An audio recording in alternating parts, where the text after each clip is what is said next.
ধর্মের নামে রাজনীতি নাকি রাজনীতির নামে ধর্ম ব্যবসা? জামায়াতে ইসলামীকে নিয়ে এই প্রশ্ন বহু পুরনো।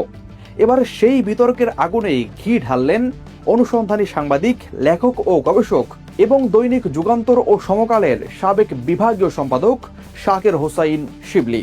তার লেখা প্রত্যক্ষ রাজসাক্ষীর বয়ানে জামাত শিবির মওদুদিবাদের মুখোশ উন্মোচন বইটিতে দলটির বিরুদ্ধে এমন কিছু দালিলিক অভিযোগ আনা হয়েছে যা রীতিমতো রাজনৈতিক চার্জশিটের মতো। নিজেদের ইসলামী দল দাবি করা এই সংগঠনের অন্দরমহলে আসলে কি চলছে, দেখুন রিপোর্টে। আজন্ম ফ্যাসিস্ট এবং বুদ্ধিভিত্তিক দুর্নীতিতে বিশ্ব চ্যাম্পিয়ন জামাত ইসলামীকে এভাবেই সংজ্ঞায়িত করেছেন লেখক শাকের হোসাইন শিবলি। বইটিতে দাবি করা হয়েছে জামাত আসলে ইসলামের লেবাসধারী একটি রাজনৈতিক প্রকল্প বা পলিটিক্যাল প্রজেক্ট। লেখক তথ্য প্রমাণ দিয়ে দেখিয়েছেন দলটির প্রতিষ্ঠাতা মরহুম আবুল আলা মওদুদি কোনো প্রাতিষ্ঠানিক আলেম ছিলেন না। এমনকি বিশ্বের যে গুটি কয়েক দেশে জামাত সক্রিয়, খুব কমই সেখানকার আমির কোনো আলেম হন, অথচ সাধারণ মানুষের কাছে তারা নিজেদের ইসলামিক দল হিসেবেই পরিচয় দিয়ে যাচ্ছে। বইয়ের পাতায় পাতায় উঠে এসেছে গুপ্ত জামাত ও সুপ্ত জামাতের চাঞ্চল্যকর তথ্য। লেখক একে স্পষ্ট ভাষায় মোনাফিকি বলে আখ্যায়িত করেছেন। তার গবেষণায় উঠে এসেছে ৭১-এর সেই ঘৃণিত ঘাতক ও পরাজিত শক্তি কিভাবে খোলস পাল্টে সমাজ ও রাজনীতিতে পুনর্বাসিত হওয়ার চেষ্টা করছে। লেখক প্রশ্ন তুলেছেন, যারা ৭১-এ দেশের সাথে বিশ্বাসঘাতকতা করেছে তারা কি ধর্মের সাথেও ছলনা করছে না? বইটিতে বলা হয়েছে, সাধারণ ধর্মপ্রাণ মানুষ যদি এখনই সচেতন না হন এবং তাদের এই মওদুদিবাদের মুখোশ চিনতে না পারেন, তবে মূল্যবান ভোট ও সমর্থন দুটি বিফলে যাবে।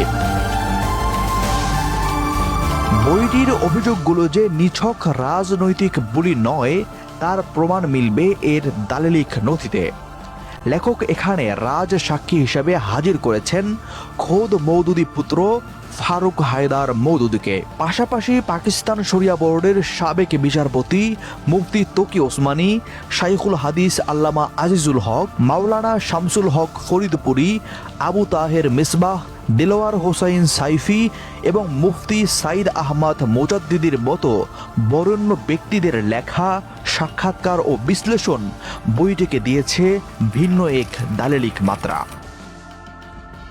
রাজনৈতিক বিশ্লেষকদের মতে ধর্মীয় আবেগ কিংবা রাজনৈতিক সচেতনতা, যে কোনো মানদণ্ডেই জামাত শিবিরের রাজনীতি এক জটিল ধাঁধা।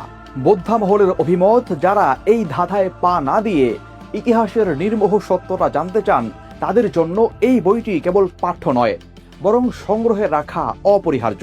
পর্যবেক্ষকরা বলছেন, বিশেষ করে যারা কন্টেন্ট ক্রিয়েশন এবং লেখালেখির সাথে যুক্ত তাদের জন্য মওদুদিবাদের মুখোশ উন্মোচনকারী এই বইটি হতে পারে এক শক্তিশালী রেফারেন্স। বিভ্রান্তি এড়িয়ে সঠিক সিদ্ধান্ত নিতে শাকের হোসাইন শিবলির এই অনুসন্ধানটি পাঠকের টেবিলে থাকা প্রয়োজন বলে মনে করছেন বিশিষ্টজনেরা।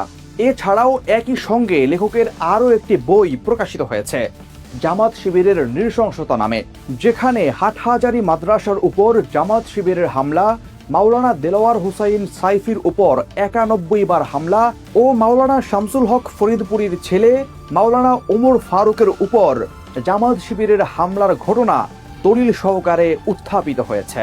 আব্দুল্লাহ ভাট্টি, তসদিক।